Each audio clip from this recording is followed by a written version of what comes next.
This is the story of a typical farmer in Igbo land.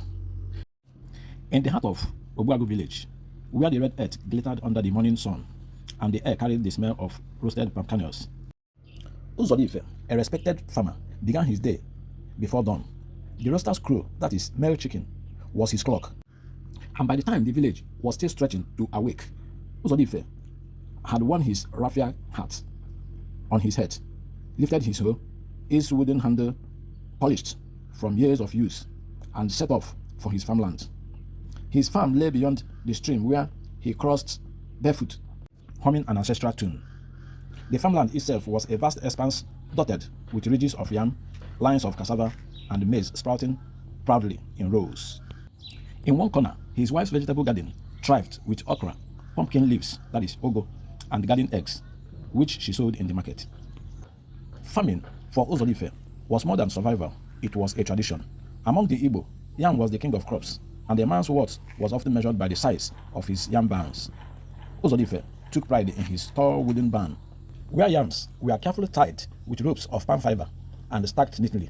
To him, each tuber was not just food, but a symbol of strength, providence, and continuity.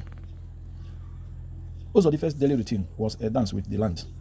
At sunrise, he hoed weeds and shaped new ridges, sweating under the tropical sun. At midday, when the sun grew fierce, his wife, Nneka, would arrive with food wrapped in fresh banana leaves, boiled yam dipped in red palm oil, spiced with pepper and salt. They would sit under the shade of an odala, African star apple tree, sharing the meal with cicadas hummed around them. Sometimes he would pause to check the traps he had set in the nearby bushes. A lucky day meant catching a rabbit or grass cutter, which would add meat to their soup. Farming was hard, but the joy of watching seeds grow into harvest gave him strength.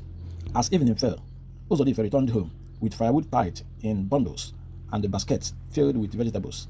Children ran to meet him, calling, "Nai, Nai," that is, our father, you are welcome. Wild goats and chicken scurried around the compound. At home, he would sit on his carved wooden stool, drinking fresh palm wine tapped that morning by the village diochi, that is, palm wine tapper. Fellow farmers often joined him, and together they discussed weather, land boundaries, and the preparation for the New Yam Festival, Irijiofo.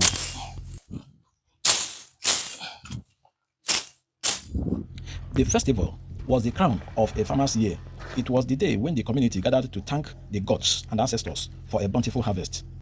Uzodife always brought his best yam, offering the first slices to the gods before the feast began.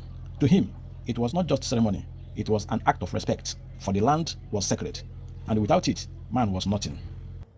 In Uzodife's simple yet profound life, farming was not just labor, it was dignity, legacy, and connection to the soil of his ancestors. His calloused hands, weather-beaten face, and a strong back told the story of a man who lived in harmony with the seasons, sustained by the land and honored by his people. Wherever you are in the face of the earth, as worthy sons and daughters of Igbo, it is important for you to know the story of your ancestral roots, particularly that of your kindred, kinsmen, and ancestors. Do not forget to subscribe to this channel as we continue to bring you more interesting stories as it concerns the Igbos in the southeast Nigeria. Makana ndiigboamaka.